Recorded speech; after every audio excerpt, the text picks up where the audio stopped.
Olá pessoal, tudo bem? Espero que estejam todos bem e vamos dar início a mais uma aula. Hoje a gente vai falar sobre carta familiar e correspondência digital. Vamos lá. A carta familiar ou pessoal é um tipo de texto epistolar utilizado geralmente entre indivíduos que apresentam certa aproximação. Então, para escrever uma carta familiar, né, que também pode ser chamada de carta pessoal, você vai escrever para alguém da sua família ou amigos, porque esse é um tipo de correspondência que a gente envia para alguém próximo da gente, né? Você não vai enviar para uma carta familiar, né, para outros fins. E essa palavra que está aí, epistolar, que é uma palavra diferente que talvez não, né, a gente não saiba o que é, ela vem do latim, que significa carta ou epístola. Então, tanto que na Bíblia até falava sobre a epístola de Paulo, né? A carta de Paulo. Então, epístola e carta é a mesma coisa.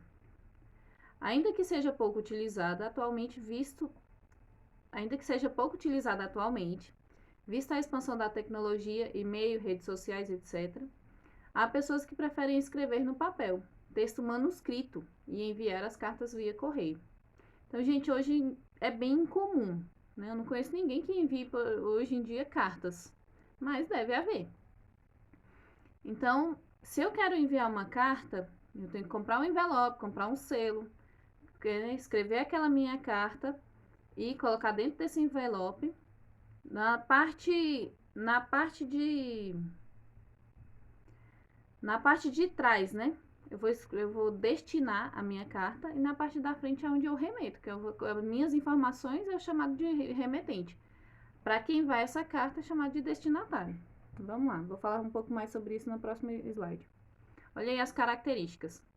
As principais características da carta familiar ou pessoal é presença de destinatário, interlocutor, e remetente, locutor. Por que interlocutor e locutor? Locutor é aquele que emite, né, o que você está falando. Então, é aquele que fala. Interlocutor é com quem se fala. Então, o destinatário é com quem eu estou falando. E o remetente sou eu, né? Sou o locutor, aquele que fala. Então, gente, na parte de trás do envelope, se eu fosse enviar uma carta, fica o destinatário. O remetente. E na parte de trás, o destinatário. A próxima característica: uso de linguagem formal ou informal. Geralmente, quando eu estou escrevendo uma carta familiar ou pessoal, que eu estou escrevendo para alguém que eu conheço, eu vou usar uma linguagem um pouco mais informal, né? Que é como se a gente tiver, como eu tenho um nível de intimidade com aquela pessoa, então vou escrever numa linguagem mais informal. Mas eu posso utilizar tanto a linguagem formal, que é aquela mais, né, com o português correto, a linguagem sem erros e sem gírias, tanto a linguagem informal. Texto de ordem sentimental e subjetiva. Gente, a linguagem subjetiva é aquela onde eu coloco a minha opinião. Então, é onde a minha opinião prevalece. Isso é uma linguagem subjetiva. E o texto de ordem sentimental é que eu posso falar, né, com várias coisas, né, de sentimentos com aquelas pessoas que são próximas a mim. O texto geralmente é breve, não é uma carta muito longa, escrito na primeira pessoa do singular. Qual é a primeira pessoa do singular? Eu. Então, é uma carta que contém o quê? Ela não é uma carta impessoal, né? Se fosse impessoal, seria na terceira pessoa. Mas como ela é uma carta pessoal, é escrita na primeira pessoa. Tema livre, seja fatos do cotidiano e acontecimentos. Então, vamos supor que eu fosse mandar uma carta, eu queria relatar o que aconteceu comigo hoje. Então, contaria ali brevemente para aquela pessoa que eu gostaria o que aconteceu comigo naquele dia. Vamos para o próximo. A estrutura da carta. Local e data são colocados acima de qualquer informação. Então, lá em cima, eu vou colocar Águas Lindas, dia 14/8 de 2020. O vocativo. Vocativo é o nome do destinatário, né? Então, é o nome da pessoa com o qual eu estou falando. Aí eu posso falar só, se eu fosse mandar uma carta para minha mãe, Maria. Não, eu posso falar querida mãe, querida Maria, né? Se eu não quisesse colocar mãe. Então, isso é o vocativo. O nome do destinatário aparece logo abaixo do local e da data. Pode ser também substituído ou estar junto ao nome, por expressões de saudações. Caro amigo, tia querida, etc. Foi bem o que eu falei. Esse vocativo aí é a maneira como eu vou tratar o meu destinatário. é a pessoa que vai receber a minha carta. Então, eu posso falar querida amiga, caro amigo, querida mãe, querida filha, né? Usar esse vocativo que melhor se encaixa na situação que eu estou escrevendo. O corpo do texto conta com a introdução, desenvolvimento e conclusão do que se pretende informar. Gente, sempre que eu vou escrever um texto, né, e esse texto tem essa característica expositiva, que eu estou contando aí o que eu quero, contando fatos da minha vida, do meu dia a dia, ou algum relato, então esse texto vai ter introdução, desenvolvimento e conclusão. Na introdução, vou começar ali saudando aquela pessoa, né, perguntando como está, dizendo como eu estou. No desenvolvimento, eu vou entrar no assunto que eu quero mesmo, e na conclusão, eu vou fazer um fechamento de tudo e concluir toda a minha, o que eu queria dizer. A despedida. Saudações do remetente que podem ser de cunho formal ou informal, por exemplo, atenciosamente ou beijos carinhosos e forte abraço. Então, depende, se eu, no meu nível de intimidade com aquela pessoa não é tanto, eu escrevi uma carta, eu posso colocar lá atenciosamente Viviana no final. Mas se o meu nível de intimidade com aquela pessoa é alto, eu posso colocar lá com carinho Viviana, com amor Viviana. Aí eu já dei um spoiler do próximo tópico, que é a assinatura. Para finalizar a carta, o remetente assina seu nome abaixo das saudações de despedida. Nas cartas pessoais, geralmente, é escrito somente o primeiro nome. Então, se é uma carta pessoal e se eu estou mandando para uma pessoa que eu já conheço, então eu vou colocar minha despedida com carinho e meu nome embaixo da minha despedida. Vamos lá. Olha o exemplo de carta aí. São Paulo, 12 de janeiro de 2019, local e data. Amiga querida, o vocativo, amiga querida é o vocativo.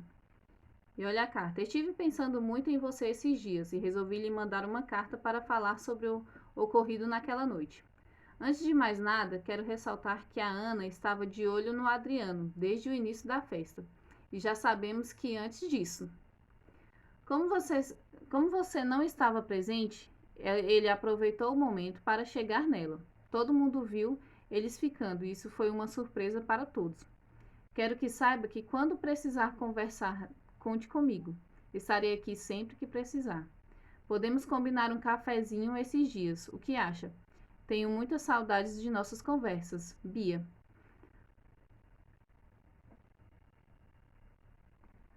Na verdade, no final tenho muitas saudades de nossas conversas, Bia. Te adoro demais. Beijos grandes e enormes abraços. Espero ansiosa sua resposta, Carol. PS.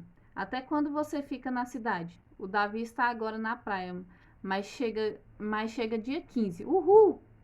Então, gente, esse PS aí é porque ela falou tudo que queria falar lá no corpo do texto, só que ela esqueceu alguma coisa. Aí ela vai lá e coloca esse PS. O que significa PS? É uma expressão inglesa que é post-scriptum. Aqui é pós-escrito. Aí, se você escreveu sua carta, esqueceu alguma coisa, você coloca lá um PS e termina o que você queria dizer. Correspondências digitais. A gente já falou agora sobre carta, né, o gênero carta familiar. Vamos entrar aí nas correspondências digitais. O termo e-mail, redução de electronic mail, significa correio eletrônico. Tem por função designar tanto a mensagem enviada por meio da internet quanto o endereço para o qual enviamos a mensagem. Normalmente costuma obedecer ao seguinte padrão: nome, @provedor.com.br, no qual o nome se refere ao usuário. O símbolo arroba informa ao computador que o conjunto das informações é o endereço de e-mail. O provedor é a empresa que possibilita o acesso à internet, mediante o pagamento de uma taxa. O termo com significa comercial e BR Brasil. Então, eu coloquei esses termos aí um pouco mais técnico, que é para vocês entenderem como funciona a estrutura do e-mail. Então, gente, o que aconteceu? Houve uma evolução da carta, né? Não somente a carta familiar, mas a carta formal também, para a correspondência digital. Já que as pessoas não enviam mais cartas, porque demorava muito para chegar, e houve essa evolução, esse boom aí da internet, então evoluiu para as correspondências digitais. E o e-mail é um dos mais utilizados. Até dentro de uma empresa, as pessoas, mandam e-mail para que possam se comunicar ou mandar documentos, Sei que existem outros meios de mandar, mas o e-mail ainda é o mais utilizado e o mais formal de todos os meios que a gente tem de comunicação digital. Então, para fazer um e-mail aí, eu sei que vocês já são da era digital e sabem bem como funciona, mas mesmo assim vou explicar. Você vai colocar o nome, o que é? É o nome do usuário. Vou lá criar o nome do e-mail que eu quero.